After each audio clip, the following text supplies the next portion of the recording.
ఈ కథను మనీ సైకాలజీలో ఒక కథలా మాత్రమే చెప్తున్నాను. ఒక విషయం గుర్తుంచుకోవాలి. ప్రతి నష్టాల్లో ఉన్న వ్యాపారాన్ని మూసివేయాలనే అర్థం కాదు. కొన్నిసార్లు వ్యాపారాలు కష్టాల నుంచి కోలుకుంటాయి. ఈ కథలో సందేశం నిజమైన పరిస్థితిని చూడకుండా ఆశతో మాత్రమే అప్పులు పెంచుకోవడం గురించి. వ్యాపారాన్ని కాపాడాలని అనుకున్నాడు, కానీ తన కుటుంబ ప్రశాంతతనే తాకట్టు పెట్టాడు. ఒక యువకుడు ఎంతో కలలతో ఒక వ్యాపారం ప్రారంభించాడు. మొదటి కొన్ని నెలలు నష్టం వచ్చింది. అతను అనుకున్నాడు, ఇంకో నెల అంతా బాగుపడుతుంది. మరో అప్పు తీసుకున్నాడు. ఆ డబ్బంతా వ్యాపారంలో పెట్టాడు. కానీ పరిస్థితి మారలేదు. మళ్ళీ అప్పు, ఈసారి ఎక్కువ వడ్డీకి.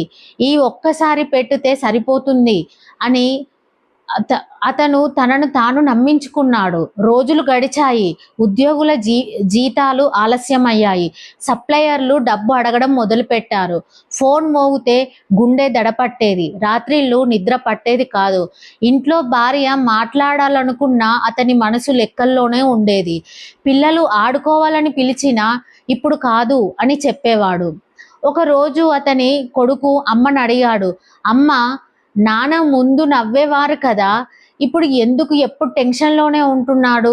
ఆ ప్రశ్న విని భార్య కళ్ళలో నీళ్లు తిరిగాయి.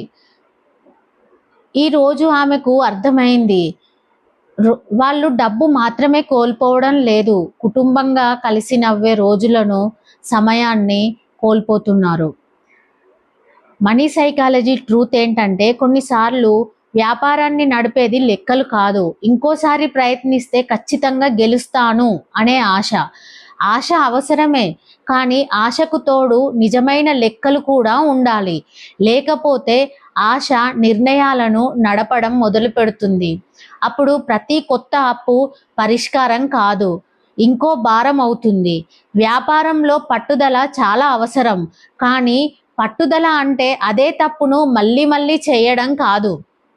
పరిస్థితి మారితే నిర్ణయం కూడా మారాలి. నిజమైన వ్యాపారవేత్త ఎప్పుడూ ఒక వ్యాపారాన్ని మాత్రమే కాపాడాడు, ఒక కుటుంబాన్ని, తన మనశ్శాంతిని, తన భవిష్యత్తును కూడా కాపాడే నిర్ణయం తీసుకుంటాడు. వ్యాపారం మీ జీవితంలో ఒక భాగం మాత్రమే, మీ జీవితం మొత్తం కాదు. వ్యాపారంలో నష్టం రావడం ఓటమి కాదు, కానీ నిజాన్ని అంగీకరించకుండా ప్రతి సమస్యకు కొత్త అప్పు పరిష్కారంగా చూడడం మనశ్శాంతిని, కుటుంబాన్ని, భవిష్యత్తును నెమ్మదిగా దూరం చేస్తుంది.